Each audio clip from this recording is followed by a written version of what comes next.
Welcome to the reality of Gran Turismo PSP. This particular video is one of those where I may or may not be directly talking about what's on screen, but I will get to what's on screen throughout the video at some point in the video. Also, this is directly how my screen looks in the video, like this is how I'm playing it on my phone, because that's kind of the point of the reality. This is actually be how it looks, and that's kind of part of it too. So to begin with, even though it's not the most important point, I'll start with that because that's what you're looking at. Most phones have a different aspect ratio. I guess the most common phone aspect ratio probably is the equivalent of 16:9, but most phones I know of ain't 16:9. So part of this most straightforward is, from what I can tell, with GTPSP, there's no actual way to get it to go to your phone's aspect ratio. In a way, that kind of works because then I can crop it so it's to the more universal aspect ratio of 16:9. So then y'all see it with the no black bars and all that. But for playing it, it's not really as ideal.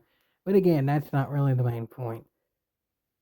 The main point, honestly, is I think the best way to compare it would probably be Gran Turismo 6 quick matches.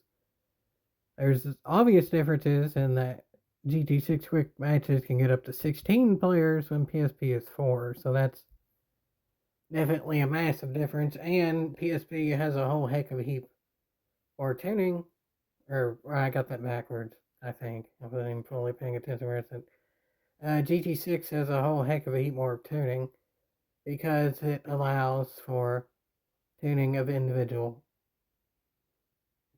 parts, and it's not just sliders and such. And also with PSP, you can only favorite 30 cars in order to just basic tune them. So GT6 having 4 times the cars on track and a very much important amount tuning difference, yeah. But I mean, obviously, this game is much older on a much weaker system. So ultimately, how they compare is that if you can find a good group of people with stable connection, and that's fairly rare, but it happens enough to where I would say it's worth doing, it's really caught picking good. But on average, you don't get that. This is fairly average of what happened. In general, on screen is just going through kind of what I go through. That isn't so in races. I would say this is a little bit over exaggerated because it's kind of like an all at once type thing. There are multiple clips throughout this video as a whole, but like each of the main clips are at least like 7 minutes or something like that, I think. So ultimately, that ends up meaning that I'd say the average is more. Maybe I'll go 10 minutes sometimes without anything happening. Maybe another time it'll be 3 minutes. But then sometimes I'll also be able to race for like an hour with no hiccups whatsoever. But then sometimes I'll only be able to race for like 5 minutes. So it's hard to say.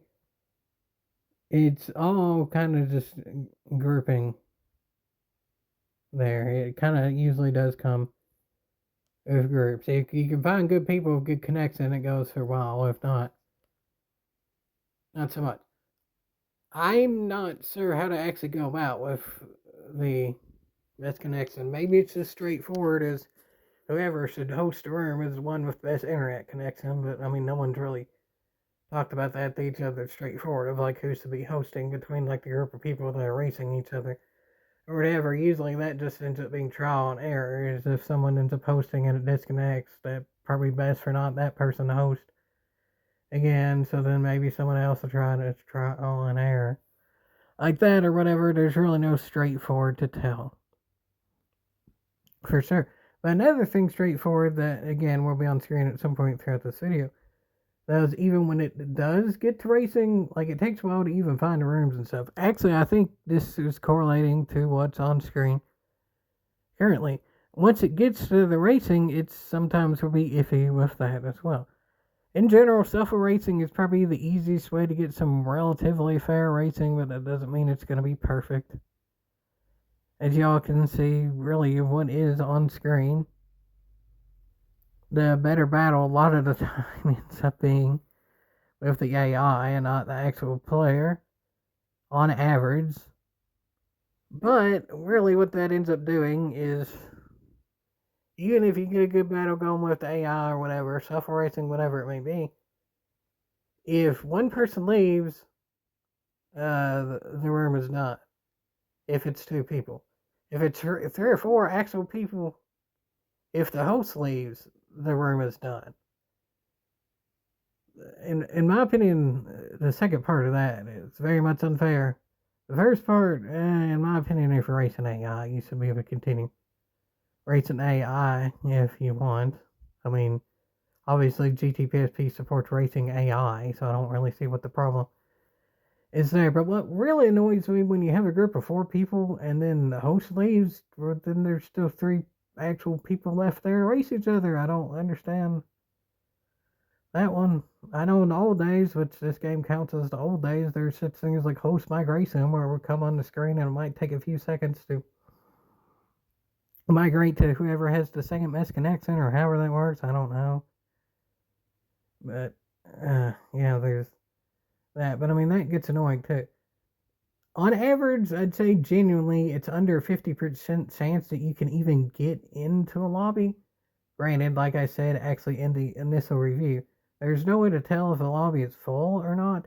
My guess is that if you try and connect and then it immediately says cannot connect or whatever when it gets to that error and then you have to press to get back to the screen, that's probably when it is full, like when there's pretty much no delay whatsoever. But honestly, I think when it's just a long connection time and then it fails, that just means it ain't compatible. You're never going to be able to join that room. Like during when that host is there, because when the host leaves, that room ends. Garage, whatever. But yeah, so when it's under 50% chance to even join the room and there's no telling if you're going to be able to join, there's no way to see if it's full, and there's definitely no way to tell whether it does or not. And then even when you're in the race, there's no guarantee. That ain't the danger. Also, I will give props to GTPSP because it's the only Gran Turismo with online that I know of where you never get the actual player cars frozen on track. It's still a thing even in GT7, whether it's peer-to-peer, how sport mode does it, or whatever, any and all of them, even to this day, from like GT5 Prologue onward, there will be actual player cars just frozen on track like rock solid. They will not move. If you hit them, your car goes down to 0 miles an hour, and the other car doesn't move whatsoever. In any type of online racing that may be. There is not that with PSP. But instead, what will happen is sometimes there will be a long black screen, and occasionally it will load. Sometimes you'll just be sitting on track before the race starts, and occasionally it will start. If I had to guess, probably what happens there is that if you're sitting on the track, just revving your engine or whatever, waiting for it starts, then someone else probably has the black screen. That's random. Emphasis on the dumb part. Sometimes it loads, sometimes it doesn't, sometimes it starts, sometimes it doesn't. There's no guarantee if you're like the one with the black screen, then you're the one that needs it back out for the rest of the people to get it to start. There's no rhyme or reason to it. I've been able to get into race when I've had a black screen for like 3 or 4 minutes. I've been able to have the race start when it's been be on the start line for 3 or 4 minutes. And then obviously with that too is even if my race starts doesn't mean everyone's going to be ready for it to start then too. So if it's like a one-on-one and just wait for the other person to start, but then if you're racing AI, that doesn't work either because then the AI won't wait for you. So there's that as well. Also with the AI in general, usually I will put AI because how that will work is that why having more cars in the field doesn't increase how much money you get on average, From how I can tell, where there's the jackpot feature that can go anywhere from like 2 times to 6 times that I've seen. It seems like the more AI there are, the more likely there will be a jackpot. And also, um, there's a feature where it will just randomly give money to the winner as well. So then, if AIs win, it doesn't give the money to the AI, obviously, because they're not real. So if you get one where the AI wins, then sometimes then the next one that the human wins, the human actually gets even more money. That's just a random thing. Like probably 9 times out of 10, what happens if it's just usually a 2 times multiplier for everyone. So like if there's 4 cars in the field, 2 of which are AI, 2 are people, and a human finishes like first and third, then the usual first place money is times 2, and the usual third place money is times 2, or something like that, whatever the combination may be. So AI sometimes will help with that random jackpot. And in general, too, just a little tidbit of information is if you're extremely lucky and you're able to get a good enough connection where you can continue a lobby long enough and there's just no random disconnects for whatever reason it may be, or the host never leaves or anything like that. So let's say you can get the lobby going for, well, the more races, the better. So usually once you get to 6 or 7 races, you're going to get more than a times 2 multiplier every race. And the most I've been able to get is a times 6, like once. So I'm pretty sure I've never seen a time where it ends. So as far as I know, I think the most races I've been able to do in a row was maybe like 11 or 12 or something. And it seemed to always gradually go up in terms of multiplier. It doesn't literally go up every race, but kind of just on average it does. I've never seen a max to that. Maybe there is, maybe there isn't. But what I'm saying is that somehow there's an absolute miracle where you can do like 50 races in a row.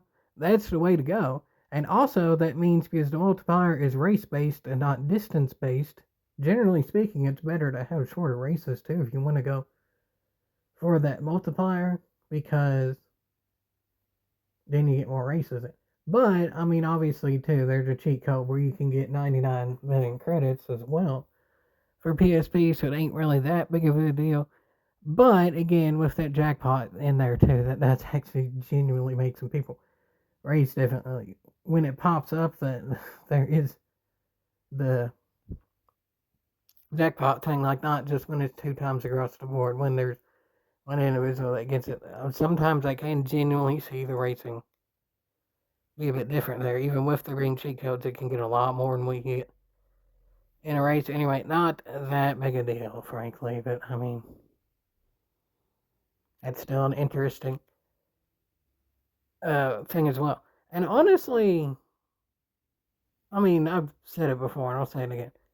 Overall, I still definitely recommend GTPSP Online if you have,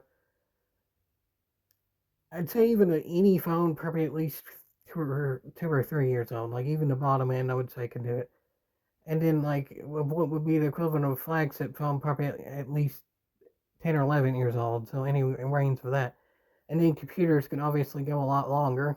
SSPP also works for computers. So therefore, I would also think it would work for tablets and things like that. I've not tried, but I would assume it would.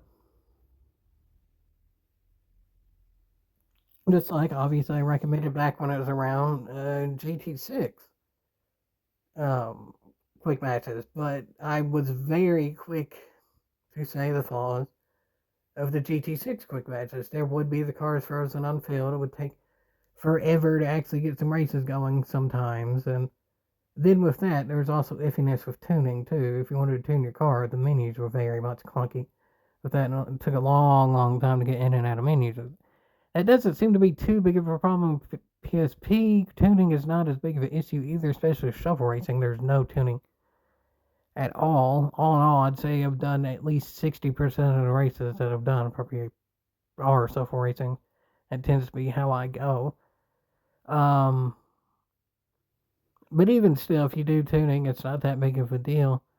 You do have to favorite the car to do it, and then you can only have 30 favorites total. But in terms of like the menus itself online, it seems to run on all right, so that's a little benefit over GT6, but again, GT6 had a whole heck of a heap more tuning, so I mean, theoretically, of course, it's going to run better.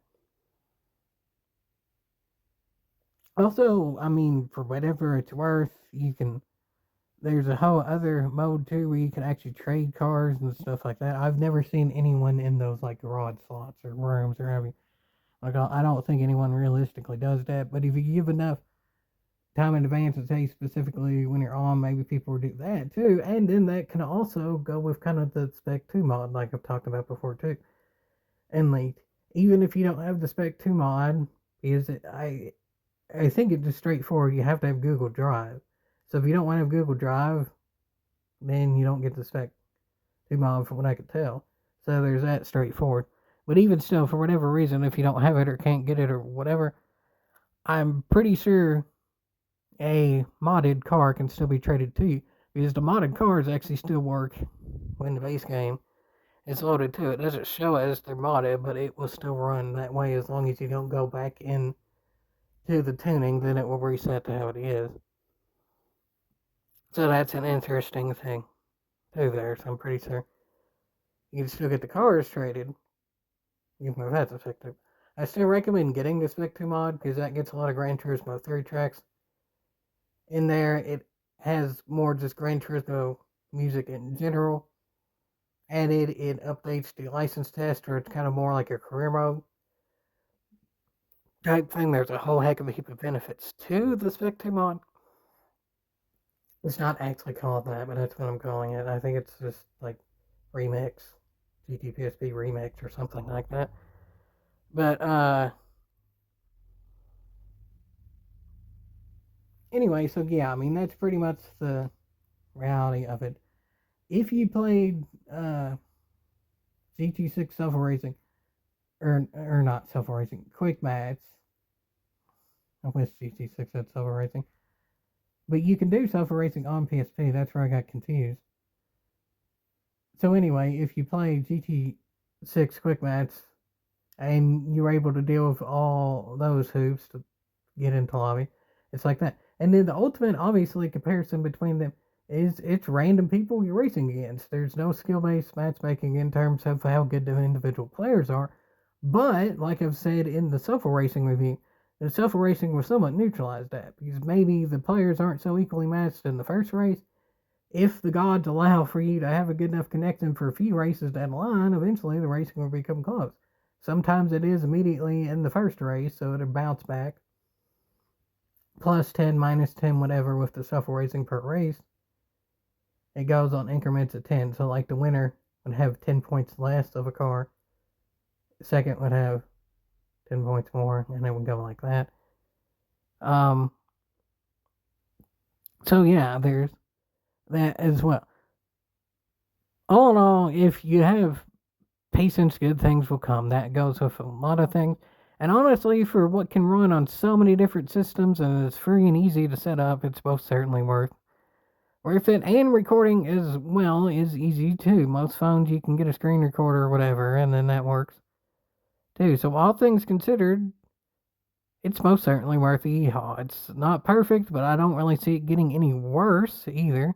Updates will only make things better as it goes. There seems to be some works in the way to help some things get better, with both online and offline improvements as well. So yeah, not perfect, but all in all, yeehaw!